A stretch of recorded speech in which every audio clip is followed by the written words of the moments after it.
म्हणजे मोबाईलच्या नोटिफिकेशन सगळ्यात मोठं कारण आहे लक्षात दिसतात. तुम्हाला जगात एकाग्रता का महत्वाची आहे लक्षात आहे, करायचं काय म्हणजे प्रॉब्लेम्स लक्षात आले, करायचं काय आपलं. कोणीतरी मोठा आहे म्हणून दाखवण्यासाठी मेसेज पेंडिंगला ठेवणं आणि नंतर मग या ठिकाणी रिप्लाय करणं, हे काही प्रोफेशनल इथिक्सचा भाग होऊ शकत नाही. मानतो टास्क मी तुम्हाला दिलेला आहे की तुमचं फोकस डिस्ट्रॅक्ट करण्यासाठी कोणकोणत्या गोष्टी जबाबदार आहेत त्याची यादी बनवा. ती यादी बनवल्यानंतर त्याला कसं हाताळायचं याचं नियोजन करा आणि त्या पद्धतीच्या तुमच्या ऍक्शन प्लॅनला, म्हणजे नुसतंच या ठिकाणी प्लॅनिंग करायचं नाही, ते ऍक्शन मध्ये कन्वर्ट झाली पाहिजे. ऍक्शन प्लॅनला सुरुवात करा.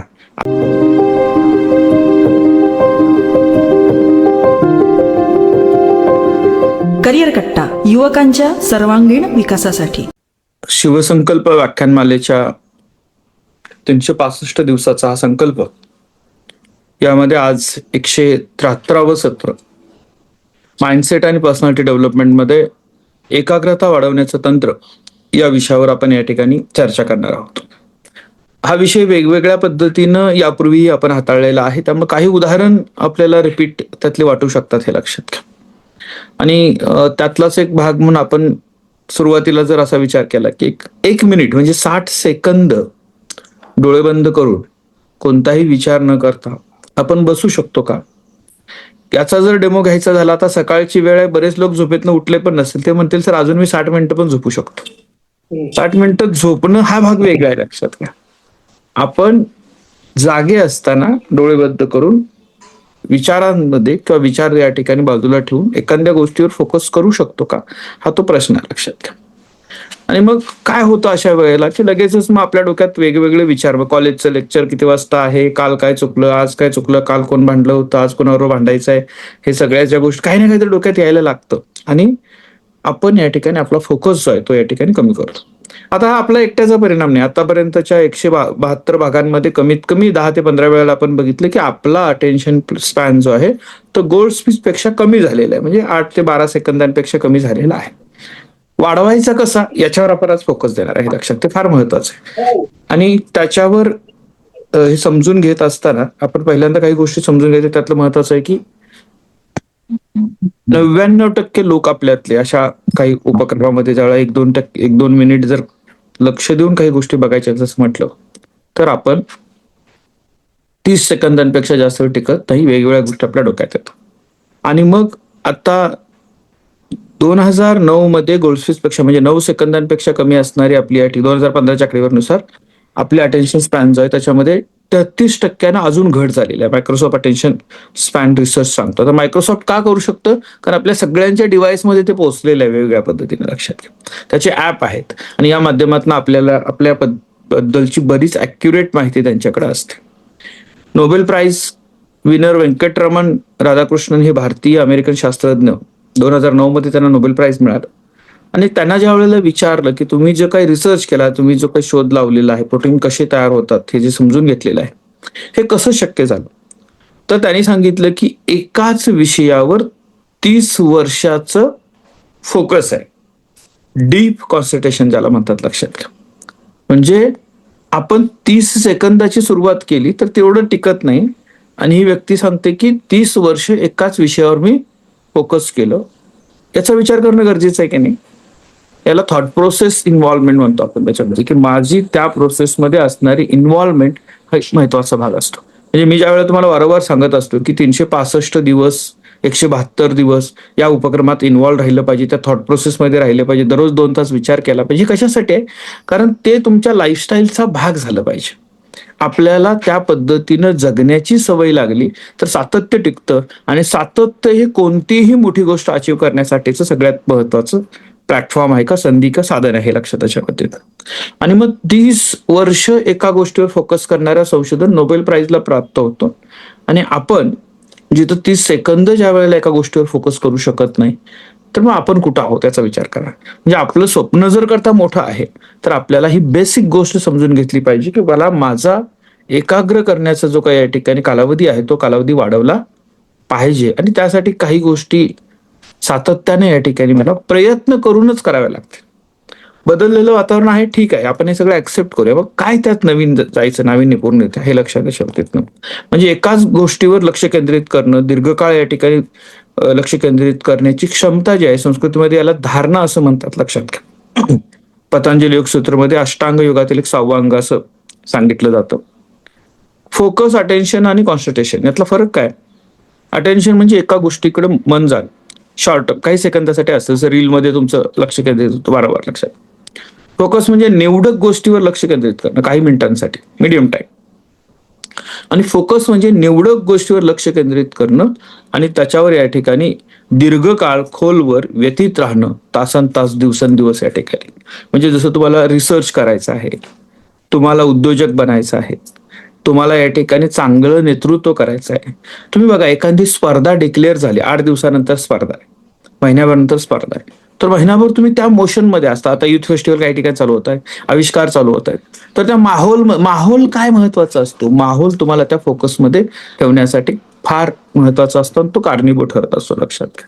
त्यामुळे हा जर मोठं काम करायचं असेल, काही अचिव्हमेंट पाहिजे असतील, दीर्घकालीन रिझल्ट पाहिजे असतील, तर आपल्याला हे लॉंग टर्म एकाग्र राहण्यासाठीचे काही बदल जे आहेत आपल्या लाईफस्टाईलमध्ये करावे लागणार आहेत, लक्षात घ्या. म्हणजे पहिला एक एकाग्रतेचा प्रकार सिलेक्टिव्ह अटेन्शन, निवडक लक्ष. म्हणजे तुमचे काही ठिकाणी समजा पार्टी कल्चर असेल तर कॉकटेल पार्टीचा इफेक्ट, गोंधळात एकच आवाज ऐकायचा, म्हणजे भरपूर गोंधळ असतो, त्याच्यात गाणी चालू असतात, करत असतात, आपल्या आपल्या ह्याच्यात असतात. स्टडी रूम मध्ये आजूबाजूचे आवाज इग्नोर करून, म्हणजे आता बऱ्याच ठिकाणी हायवेचे रोडचे कामं चालू आहेत, शेजारी कोणाचं तर घराचं काम चालू असतं, ते आवाज येत असतात आणि त्याच्यामध्ये तुम्ही वाचत बसता, म्हणजे त्या आवाजाचा मला काही फरक पडत नाही. हा सिलेक्टिव्ह अटेन्शनचा एक फरक आहे, लक्षात. दुसरा आहे सस्टेन अटेन्शन, टिकाऊ लक्ष, दीर्घकाळ एकाच गोष्टीवर लक्ष. म्हणजे मला 4 वर्षे युपीएससीची तयारी करायची आहे, मग माझा दिवाळी, दसरा, भाऊबीज ह्या कामाला मी जाणार नाही, मित्रांच्या बड्डेला असणार नाही, कुठं असणार नाही, मी फोकस त्याच्यावर दिलेलं आहे, मला ते कम्प्लीट करायचं, पूर्ण वेळ मला द्यायचा आहे, ते बघायचं आहे, लक्षात. दीर्घकाळ एकाच गोष्टी. मग या ठिकाणी रिडिंग बुक, 2 तास पुस्तकच वाचायचं आहे, म्हणजे मला महिन्याला एक पुस्तक संपवायचंच आहे. करिअर कट्ट्याच्या डिझाईन केलेल्या ऍक्टिव्हिटीच्या पाठीमागे काय कारण आहे हे समजून घ्या. त्याच्यामध्ये दररोज 40 पानं, दररोज 5 पानं वाचण्यापासून सुरुवात करा, 40 पानापर्यंत पोहोचा. महिन्याला एक पुस्तक संपवायला सुरुवात करा आणि मग तुमच्या लक्षात येईल की आतापर्यंतच्या शिक्षणामध्ये तुम्ही जे शिकलात त्याच्यापेक्षा कितीतरी पटीने जास्त तुम्ही पुस्तकं वाचण्यातून शिकू शकता. हे लक्ष केंद्रित करायचं तुम्हाला सवयी लावण्याचा एक भाग आहे, लक्षात. दररोज 40 मिनिटं तुम्हाला फोकस देऊन या ठिकाणी काहीतरी फिजिकल एक्सरसाइज करायची आहे, सवयीचा भाग बनवायचा आहे. दररोज 25 मिनिटं या ठिकाणी 6:55 7 नसतं करता आलं का मला? 7 ते 7:30 कसं भारी वाटलं असतं त्याच्या पद्धतीनं. काय कारण असेल तर त्या वेळेला मला यायचं आहे, मला या ठिकाणी सुरू करायचं आहे, त्या वेळेला माझं संपणार आहे. हे सातत्यानं 365 दिवस एका गोष्टीवर लक्ष केंद्रित करण्याची सवय लागली. मी डेफिनेटली सांगतोय 366व्या दिवशी आपण म्हणू अरे सकाळी 6:55 लेक्चर नाही, मग किमान युट्यूबला एखादा व्हिडिओ तर बघूया जो मला दररोज शिकवायला लागेल. हा लाईफस्टाईलचा भाग बनून जाईल, लक्षात घ्या. हे बनणं गरजेचं आहे. प्रोसेस समजून घ्या. 172 दिवसांची तुमची इन्व्हॉल्वमेंट हा त्यातलाच पार्ट आहे. तुम्ही त्या थॉट प्रोसेसमध्ये आलं पाहिजे की मी या करिअर कट्ट्याच्या करिअर संसदेच्या पदाधिकारी म्हणून मला कोणत्या गोष्टी अचीव्ह करायच्या आहेत. तर पदाधिकारी म्हणून अचीव्ह केल्यात म्हणजे तुम्हाला काही गोल्ड मेडल मिळणार नाही, लक्षात घ्या. पण तुमच्या लाईफसाठी ज्या काही ठिकाणी आवश्यक असणाऱ्या सॉफ्ट स्किल आहेत त्या चांगल्या पद्धतीने डेव्हलप होणार आहेत, हे लक्षात घ्या. त्यामुळे आता हे तिसरा प्रकार अटेन्शनचा डिवायडेड अटेन्शन, विभागलेलं लक्ष, म्हणजे आधुनिक भ्रम ज्याला म्हणतात. Actually brain switch rapidly simulations हे लक्षात घ्या. सायमल्टेनियसली नाही होत, ते स्विच होत असतो, प्रोडक्टिव्हिटी 40% कमी होते. याचं एक एक्झाम्पल सांगतो. तुमच्यापैकी काही मुलं आहेत की जे पुस्तक वाचताना कानात हेडफोन टाकलेला असतो, गाणे ऐकत ऐकत पुस्तक वाचतात. काही ठिकाणी समोर टीव्ही लावलेली असते, पुस्तक वाचत बसतात.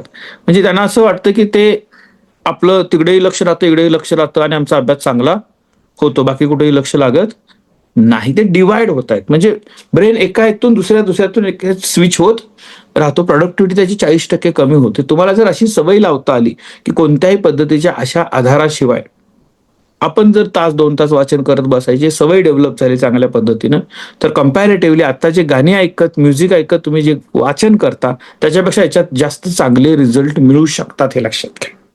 प्रयत्न करा थोडेसे याच्यामध्ये. त्याच्यानंतर आहे या ठिकाणी एक्सक्लुझिव्ह अटेन्शन, कार्यकारी लक्ष. म्हणजे काय, कितीही डिस्ट्रॅक्शन आले तर ते इग्नोर करण्याची क्षमता ही फार महत्वाची असते, लक्षात घ्या. म्हणजे तुम्ही ज्या वयामध्ये आहात, आता काही या ठिकाणी तुमची टॉक्सिक रिलेशनशिप असेल आणि सातत्यानं तुम्हाला डिस्कस, माझा व्हिडिओ कॉल झाला नाही, माझा मेसेज झाला नाही, माझ्या कॉलला रिप्लाय केला नाही, हे जरी येत असेल आणि तुम्ही टाइम ठरलाय माझा हा 2 तासाचा अभ्यासाचा वेळ आहे त्याच्यामध्ये, तर ते तुम्ही टाळू शकता का? हा महत्वाचा भाग तुमचा आहे, लक्षात आहे. कारण नाहीतर मग तुम्हाला या ठिकाणी दरवेळेला तुम्हाला काय करायचं, तुम्ही एकाग्र म्हणजे अनेक कारणांच्या पैकी हे एक कारण. फेसबुकचं नोटिफिकेशन, इंस्टाग्रामचं नोटिफिकेशन, वेगळ्या पद्धतीचं जे डिस्ट्रॅक्शन तुम्हाला येणार आहे ते अवॉइड करण्याची क्षमता तुमच्याकडे आहे का?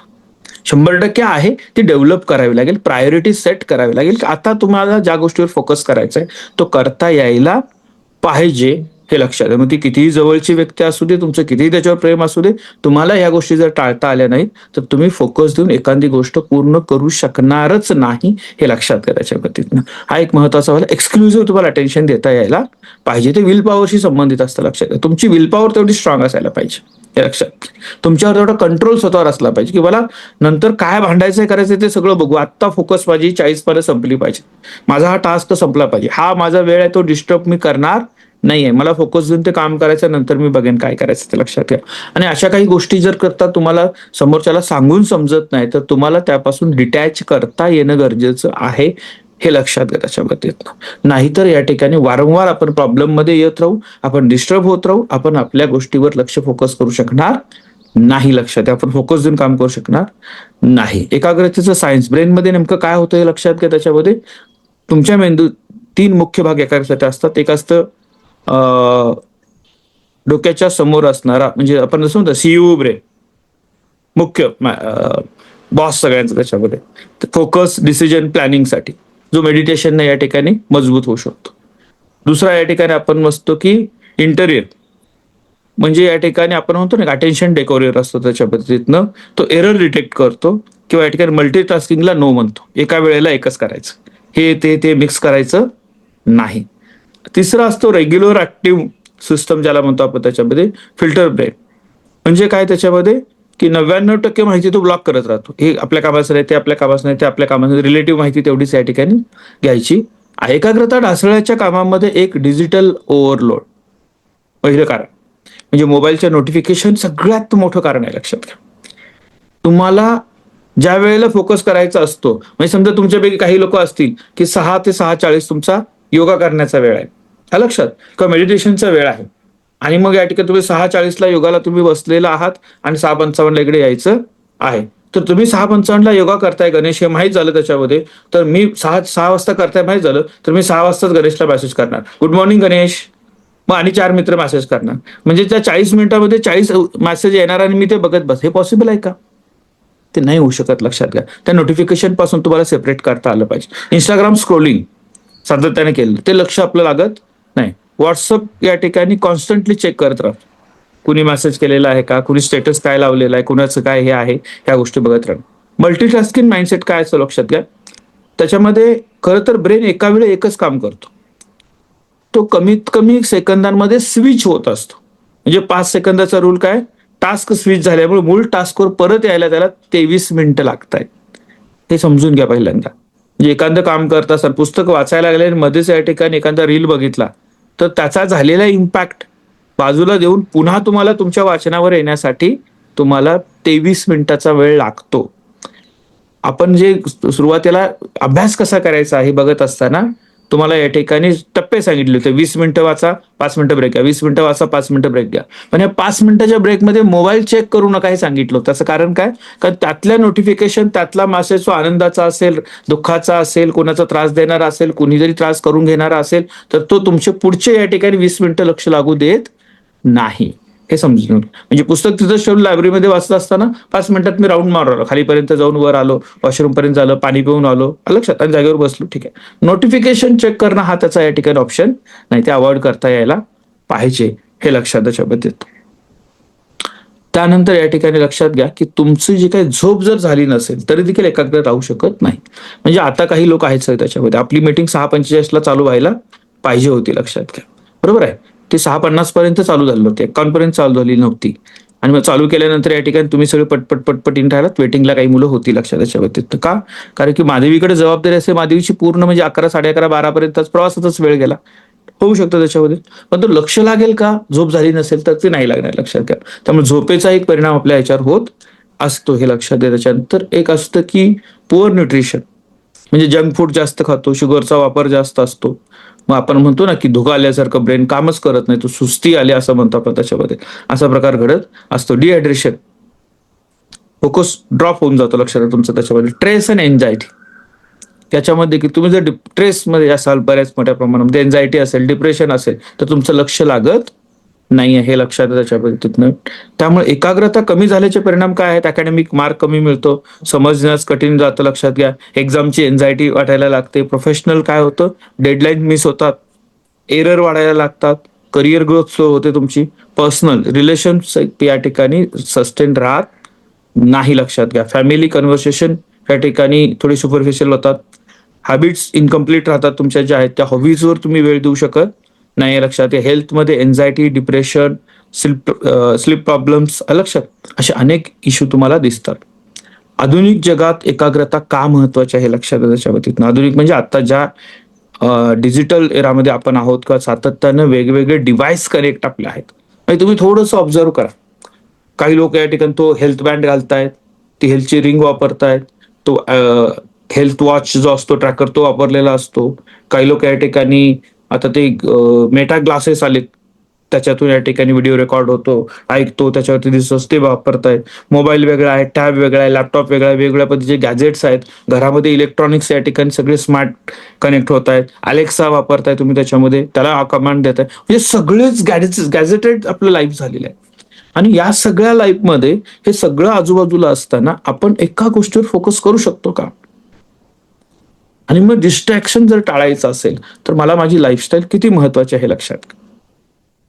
कारण Nobel prize winner, successful entrepreneur, त्यानंतर ग्रेट आर्टिस्ट, टॉप ॲथलेटिक्स जे आहे त्या ठिकाणी, स्पिरिच्युअल मास्टर जे आहेत, हे सातत्यानं म्हणतायत की माझं लक्ष देणं गरजेचं आहे. 80% वेळ वाचनात घालवणाऱ्या व्यक्ती 20% मध्ये जो परफॉर्मन्स देतात, तो आपण या ठिकाणी 20% देखील वाचन न करणारे विद्यार्थी कसं करू शकू याचा विचार करा.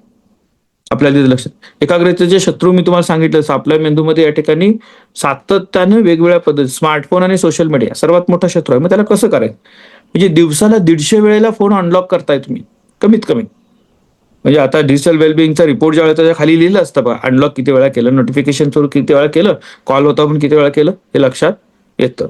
4-5 तास स्क्रीन टाइम आहे हे आपण वारंवार बघत आलेलो आहोत. आणि सातत्याने इथून पुढे पण बऱ्याच वेळा येईल लक्षात, ते कमी करायचं. कारण बऱ्याच प्रश्नांचं मूळ आपल्याला इथं सापडतंय आणि ते दुरुस्त करता यायला पाहिजे. त्यासाठी विशेषतः आपल्याला मोहीम राबवावी लागणार आहे आपल्यासाठी, लक्षात घ्या. त्यानंतर डोपामाइनचा लूप जो आहे त्याच्यामध्ये आपण अडकतो. नोटिफिकेशन आली, डोपामाइन हिट होतं, आपल्याला आनंद वाटतो एखादं रील बघितल्यानंतर, परत या ठिकाणी चेक करायची इच्छा होते. जरा बोर झाली चला अजून जरा रील बघूया थोडंसं, असं त्या लूपमध्ये आपण या ठिकाणी अडकत राहतो आणि एंडलेस स्क्रोलिंग करत राहतो. हे झाले ते झाले ते झाले ते असं बघत राहतो, हे लक्षात. उपाय काय? फोन सरळ दुसऱ्या खोलीत ठेवून द्या. मी तुम्हाला सांगितलं तसं ठराविक वेळ ठरवा की या वेळेला माझा डेटा ऑफ असेल म्हणजे मला नोटिफिकेशन पासून डिस्ट्रॅक्ट व्हायचं आहे, हे ठरवून द्या. नोटिफिकेशन मला आल्या नाही पाहिजे, मला त्यापासून बाजूला जायचं, हे लक्षात. त्याच्यावरती एअरफोन मोड असतो, फोकस मोड आहे, हे वापरा तुम्ही त्याच्यामध्ये. म्हणजे तुम्हाला फक्त कॉल घेता येतील. आणि तुम्हाला हे आयडेंटिफाय करणं गरजेचं आहे, लक्षात घ्या, की मला नेमकं कशाचा त्रास होतोय म्हणजे मला डिस्टर्बन्स कुठले येतात ज्यामुळे मी फोकस होऊन काम करत नाही. आणि काही झालं तर ते अवॉइड करता आलंच पाहिजे. त्याच्यावर तुम्हाला काम करणं गरजेचं आहे, हे लक्षात त्याच्या पद्धतीनं. मल्टीटास्किंग मी तुम्हाला पुन्हा म्हणतोय, तो भ्रम आहे. कारण तो एका टास्क मधून दुसऱ्या टास्कमध्ये स्विच व्हायला वेळ लागतो आणि त्याचा इफिशियन्सीवर परिणाम होतो. काही ना काही आपल्या गोष्टी नजरेतून सुटायला लागतात, त्याच्यावर फोकस करा. मल्टीटास्किंगची प्रोडक्टिव्हिटी 40% कमी असते, एरर 50% जास्त असतात, इक्यू टेम्पररी 10 पॉइंट्स पेक्षा कमी येतो, हे लक्षात घ्या. रियालिटी काय होते? मेंदू यातून तिकडे स्विच होत असतो, सायमल्टेनियसली तो काम करत नाही आणि ते स्विच होण्यामध्ये एनर्जी जास्त खर्च होते. रीडिंग प्लस व्हॉट्सअप दोन्ही अर्धवट, मीटिंग प्लस ईमेल दोन्ही या ठिकाणी अडचणीचे होऊ शकतात. कुकिंग, टीव्ही प्लस फूड क्वालिटीवर परिणाम होऊ शकतो. उपाय काय? एका वेळा एक टास्क कम्प्लीट करा, फोकस सवय लावा. आता नाही आहे कदाचित ती, त्याला सवय. मल्टीटास्किंगचा चुकीचा अर्थ काढून एका वेळेला पॅरलली काही कामं करू शकतो आपण का? तर काही वेळा करू शकतो, लक्षात. पण काही ठिकाणी फोकस देऊन काम करणं गरजेचं आहे, तिथं थोडं लक्ष द्यायला लागेल आपल्याला, हे लक्षात घ्या. एन्व्हायरमेंट जे आपल्या आजूबाजूचं आहे, तुमचं वातावरण तुमचं मन ठरवतं, लक्षात घ्या. म्हणजे आपण सातत्यानं अशा गोंधळात आहोत का? गोंगाट आपल्या आजूबाजूला आहे का? त्याचा त्रास होतोय का? आपल्याला थोडंसं बाजूला होत आहे का? अलिप्त होता येईल का? याचा विचार करणं गरजेचं आहे, लक्षात घ्या. आणि या सगळ्या ज्या गोष्टी बघतो मित्रांनो, त्याच्यात एक गोष्ट आहे की ठीक आहे, हे सगळं आहे, करायचं काय? म्हणजे प्रॉब्लेम्स लक्षात आले, करायचं काय आपलं तसं. तर सगळ्यात पहिल्यांदा आपल्याला आपलं जसं काही या ठिकाणी आपण एक जर्नल, मिस्टेक जर्नल लिहायला सुरुवात केलेली आहे. त्याच्यामध्ये या ठिकाणी एक कॉलम ऍड करूया, की मी कोणकोणत्या प्रॉब्लेम्समुळं, कोणकोणत्या नोटिफिकेशनमुळं, कोणकोणत्या व्यक्तीमुळं, कोणकोणत्या प्रसंगांमुळं, कोणकोणत्या एन्व्हायरमेंटमुळं माझं लक्ष देण्याचं जे काम होतं ते डिस्टर्ब झालेलं आहे. याची पहिला यादी बनवून घेऊ. मग त्याला प्रायोरिटीनुसार सेट करू. आलं लक्षात? म्हणजे कुणाला आपल्याला या ठिकाणी टाळता येणार आहे, कुणाला आपल्याला नंतर समजावून सांगता येणार आहे, कुणाला काही सांगितलं समजून तरी फरक पडणार नाही, असं कॅटेगरायझेशन करू. कुणाशी कसं वागायचं आहे, आलं लक्षात? तर आता ते नाईलाज असतो का असं ना, पण तुम्हाला ते रूल करावे लागतील, लक्षात घ्या. हे करणं गरजेचं आहे. नोटिफिकेशन अवॉइड करण्यासाठी आपल्याला काहीतरी स्ट्रॅटेजी बनवावी लागणार आहे, लक्षात द्या त्याच्या पद्धतीनं. कारण तुमचं आत्ताचं वय जे आहे मित्रांनो, हे लक्षात घ्या, 24 तासांपैकी 8 तास इतर कामकाजाचे जर गेले तर किमान 5 ते 10 तास तुमचे जे आहेत, जे अकॅडमिक वेळेसाठी तुम्ही 5 ते 10 मी काय म्हणतोय, कॉलेजचे वेळ आणि नंतर तुमचे इतर जे काही क्लासेस असतील, लायब्ररी असेल, बाकी सगळं, या वेळेमध्ये तुम्हाला बऱ्याच गोष्टी टाळायच्या. त्यातलं पहिलं काम सोशल मीडिया. म्हणजे सोशल मीडियावर तुम्ही कोणत्या वेळेत डिस्कनेक्ट असता असा वेळ डिक्लेअर करता आला तर बघा, तेही चालतं. म्हणजे सकाळी 7 वाजल्यापासून 4 वाजेपर्यंत मी सोशल मीडियावर असणार नाही. कुणी रिप्लाय दिला, पोस्ट टाकले तर मी रिप्लाय करणार नाही. जे असेल ते मी 4 ते 5 एका वेळेत बघेन. पॉसिबल आहे का बघा. आणि विद्यार्थी म्हणून तुम्हाला ते पॉसिबल असायलाच पाहिजे. तुम्हाला काय पीएम मोदी साहेब तुम्हाला मेसेज पाठवणार नाहीत आणि विद्यार्थ्यांना प्रायोरिटी ते देतील. विद्यार्थ्यांनी डिक्लेअर केलंय टायमिंग, मोदी साहेबांचा मेसेज जरी आला तर मी 6 वाजता बघेन आणि रिप्लाय करेल, काय हरकत नाही. तुमचे जे काही पेजेस आहेत त्याच्यावर लिहिता आलं तरी बघा, की एवढा वेळ मी इथे रिप्लायच करत नाही, काय असेल ते नंतर बघू. तुमचे मित्रमैत्रिणी तुम्हाला वेगळ्या लिंक पाठवतात, आलं लक्षात, ते बघायचे, लगेच तुम्हाला बघायचे असतं. आता ते बघायला क्लिक केले की तेवढंच बघून तुम्ही परत येत नाही. त्याला कट कसं करता येईल ते बघा. त्याच्यामध्ये सांगून द्या मित्रांना, एकदा दोनदा सांगून द्या, त्यांना मेसेज जाऊ दे, तुमच्या आजूबाजूला हे कळू दे. याला कितीही चांगला रील पाठवला, काही पाठवला तर ह्याचा वेळ आहे संध्याकाळी 8 ते 8:30, अर्धा तास तो बघत असतो, त्याला तो रिप्लाय नक्की करतो. पण त्यावेळेत करा, हेही महत्वाचं आहे.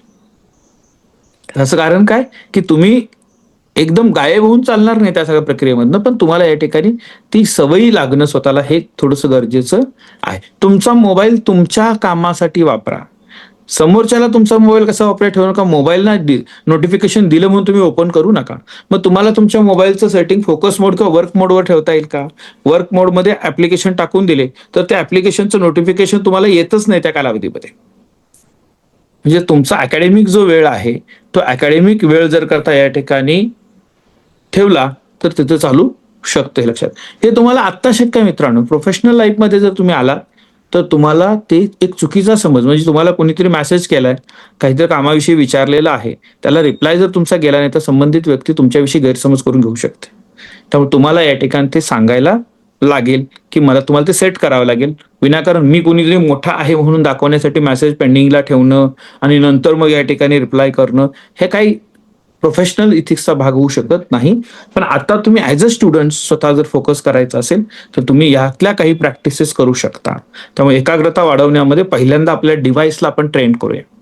डिव्हाइसला ट्रेन करणं म्हणजे काय करायचंय, की त्याला एक वर्क मोड नावाचा ऑप्शन सेट करा. फोकस मोड नावाचा ऑप्शन असतो ऍपलसाठी, लक्षात घ्या. त्या वर्क मोडला गेल्यानंतर कोणकोणत्या ऍप्लिकेशनचे नोटिफिकेशन तुम्हाला डिस्टर्ब करतात ते त्याच्यामध्ये टाकून द्या. म्हणजे ते त्यावेळेत त्याच्या नोटिफिकेशन तुम्हाला येत नाहीत, लक्षात घ्या. ग्रे स्केलमध्ये मोबाईल वापरता आला तर तो बघा, म्हणजे ते फार अट्रॅक्टिव्ह दिसत नाही आणि मग तिथं आपण सातत्यानं या ठिकाणी एंगेज होत नाही. ते मोड असतो एक ग्रे स्केल, लक्षात घ्या. तो बघून घ्या. त्याच्यामध्ये आयकॉन देखील सगळे जे आहे ते फक्त व्हॉट्सअप वगैरे असे टायटल दिसतात, त्याचं कलरफुल आयकॉन दिसत नाही, म्हणजे फार अट्रॅक्ट आपण तिकडे होत नाही, हे लक्षात घ्या. मला माझ्या मुलांनी सांगितलं, तो तसं वापरतो मोबाईल. म्हणजे त्याच्या मोबाईलला बघितलं तर सगळं ते काळं पांढरं दिसते, काय त्याच्यावर. तर काय सांगितलं, आता हे असं आहे की तिथं मी जास्त वेळ देत नाही, कारण मला द्यावंसं वाटत नाही, ते बघितल्यानंतर पण बोर वाटतं, त्यापेक्षा मला पुस्तक वाचणं सोपं वाटतं. हे काही प्रयोग आहेत जे तुम्हाला करणं गरजेचं आहे मित्रांनो, लक्षात घ्या. याचं कुठेही पुस्तकामध्ये लिहिलेलं चॅप्टर नाही आहे. हे केलं म्हणजे होईल. हे तुम्हाला तुमच्या सवयीचा विचार करावा लागेल, हे लक्षात घ्या. काही लोक आहेत की ज्यांना या ठिकाणी तुम्हाला ब्लॉकच करावं लागेल. टेन्शन आपल्या शेवटी एक लक्षात, तुमचा फोकस हा महत्वाचा आहे. तुम्हाला तुमचं करिअर, तुमचं आत्ताचं जे काय हातातलं टास्क आहे तो महत्वाचा आहे, लक्षात. त्याच्या बाबतीत तुम्ही डिस्टर्ब झालात तुम्ही डिस्ट्रॅक्ट झाला, तुमचा फोकस हल्ला आणि तुमच्या कामावर झालेला परिणाम आहे, तर तुम्ही ज्या उदात्त हेतून करत आहात, जे तुमचं स्वप्न आहे तिथपर्यंत पोहोचायला अडथळा ठरू शकतं. हे लक्षात त्याच्या पद्धतीनं हे समजून घेणं गरजेचं आहे. लक्ष एकाग्र करण्यासाठी डिव्हाइसची जेवढी अडचण आहे तेवढीच अडचण आपल्या आजूबाजूला असणाऱ्या माणसांची देखील असते. समजून घेणारे, तुमच्या विचाराला अलाइन होणारे, तुमच्यासारखा फोकस असणारे, तुमचा या ठरवलेल्या सिस्टमचा आदर करणारे लोक असतील तर तुम्ही त्यांच्या सिस्टमचा आदर करून पुढे जाऊ शकता.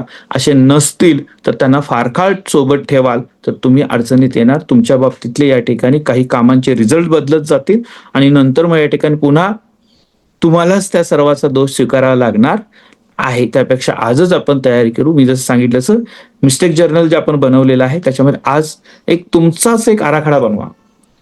प्रायोरिटी ठरवा की ह्यामुळे लक्ष विचलित होतं, यामुळे होतं, टाळण्याचे काय उपाय आहेत ते तुम्ही उपाय ठरवा. आणि स्मार्टफोन किंवा सोशल मीडिया कसा हाताळायचा त्याचा तुमचा स्वतःचा एक प्लॅन बनवा. तुम्ही डिक्लेअर करू शकता की या वेळेमध्ये मी सोशल मीडियाच्या ह्याला रिप्लाय करत नाहीये, पण मी रिप्लाय या वेळेनंतर करेन. तुमच्या पोस्टला गैरसमज करू नका. एखादी पोस्ट टाकून द्यायची, मला माझे स्वप्न हे पूर्ण करायचं आहे, त्यासाठी मी एवढ्या वेळेनंतर तुम्हाला रिप्लाय करेन. आता सोशल मीडिया कंटेंट क्रिएटर म्हणून ज्याला हे करायचं, प्रोफेशन करायचं, काम करायचं, त्याने अशा पोस्ट टाकू नका. बरं, तो तिथं ऍक्टिव्ह असणं त्याच्या कामाची गरज आहे. डिजिटल कंटेंट क्रिएटर म्हणून काम करायचं, सोशल मीडिया प्रोफाईल मॅनेजर म्हणून काम करायचं, त्याचं प्रोफेशनलच ते आहे, त्यात त्यानं लक्ष केंद्रित करते. लक्षात. तर आजच्या या सत्रामध्ये सहभागी सर्व विद्यार्थ्यांचं मनपूर्वक या ठिकाणी आभार मानतो. टास्क मी तुम्हाला दिलेला आहे की तुमचं फोकस डिस्ट्रॅक्ट करण्यासाठी कोणकोणत्या गोष्टी जबाबदार आहेत त्याची यादी बनवा. ती यादी बनवल्यानंतर त्याला कसं हाताळायचं याचं नियोजन करा आणि त्या पद्धतीच्या तुमच्या ऍक्शन प्लॅनला, म्हणजे नुसतंच या ठिकाणी प्लॅनिंग करायचं नाही, ते ऍक्शन मध्ये कन्वर्ट झाली पाहिजे. ऍक्शन प्लॅनला सुरुवात करा. आज उपस्थित सगळ्यांचं मनपूर्वक आभार. आजच्या दिवसासाठी तुम्हाला मनपूर्वक शुभेच्छा. धन्यवाद. करिअर आणि शिक्षणाच्या अचूक माहितीसाठी आजच करिअर कट्टा चॅनलला सबस्क्राईब करा आणि करिअरच्या प्रवासात अपडेट रहा.